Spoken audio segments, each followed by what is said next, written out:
P T I کے surprise کی صورت میں بائے انصار عباسی۔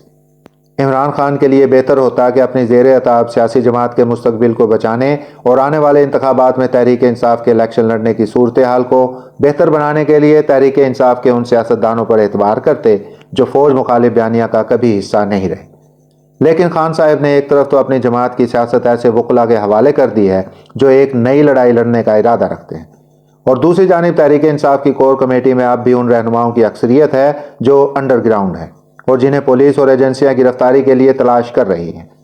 اپنی اور اپنی جماعت کی مقبولیت کے زوم میں خان صاحب نے فوج سے ہی ڈائریکٹ ٹکر لے لی، اور پھر اس کے بعد جو ہوا اور جو ہو رہا ہے وہ سب کے سامنے ہے۔ 9 مئی کے بعد تحریک انصاف تتر بتر ہو گئی۔ اس کے کوئی 200-250 سابق ممبران اسمبلی اور رہنما پارٹی چھوڑ گئے، نئی سیاسی جماعتیں بن گئیں۔ عمران خان سمیت کئی رہنما گرفتار ہو گئے اور کئی انڈر گراؤنڈ چلے گئے۔ انتخابات کی تاریخ دے دی گئی، لیکن تحریک انصاف کے لیے گھیرا تنگ ہی ہے، اور آثار جو نظر آ رہے ہیں ان کے مطابق یہ گھیرا تنگ ہی رہے گا۔ تحریک انصاف کو اب بھی یقین ہے کہ اگر بلے کے نشان پر ان کو انتخابات لڑنے کی اجازت دی جاتی ہے تو چاہے عمران خان جیل میں ہوں یا نااہل بھی کر دیے جائیں تو انتخابات وہی جیتیں گے۔ حال ہی میں میری گزشتہ پی ڈی ایم حکومت کے دوران اس وقت کے اپوزیشن لیڈر راجہ ریاض، جو اپوزیشن لیڈر بننے سے پہلے ہی نون لیگ میں شامل ہونے کا اعلان کر چکے تھے، سے بات ہوئی۔ راجہ ریاض کے بارے میں تاثر ہے کہ وہ مقتدر حلقوں کے قریب ہیں، اور یہی وجہ تھی کہ ان کی طرف سے موجودہ نگران وزیر اعظم کا نام بھی سامنے آیا، اور پی ڈی ایم حکومت کے وزیر اعظم شہباز شریف نے اسے فوراً قبول بھی کر لیا۔ چند ہفتے قبل راجہ ریاض نے وسط فروری میں الیکشن ہونے کی پیش گوئی کے ساتھ ساتھ یہ بھی کہا تھا کہ انتخابات کے دوران عمران خان جیل میں ہی ہوں گے اور بیلٹ پیپر پر بلے کا نشان بھی نہیں ہوگا۔ اب جب میری راجہ ریاض صاحب سے بات ہوئی تو کہنے لگے کہ صورتحال کچھ تبدیل ہو گئی۔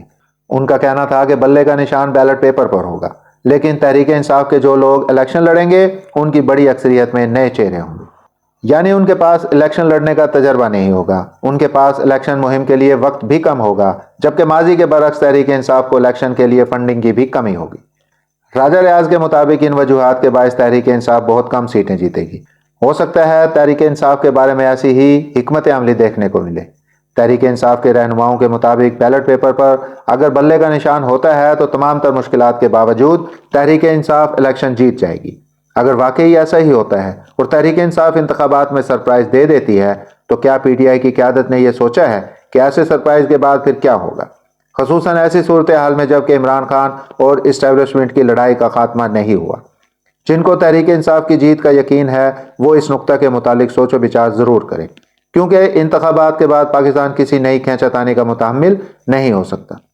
9 مئی کے بعد اگر تحریک انصاف کے اندر کوئی اب بھی یہ سوچ رہا ہے کہ اپنی مقبولیت کے باعث وہ کوئی نئی لڑائی لڑ کر جیت سکتا ہے تو ایسا مجھے ممکن نظر نہیں آتا، اور نہ ہی پاکستان کی قوم بشمول تحریک انصاف کے ووٹرز کی بڑی اکثریت اپنی ہی فوج کے ساتھ لڑنے کے لیے تیار ہے۔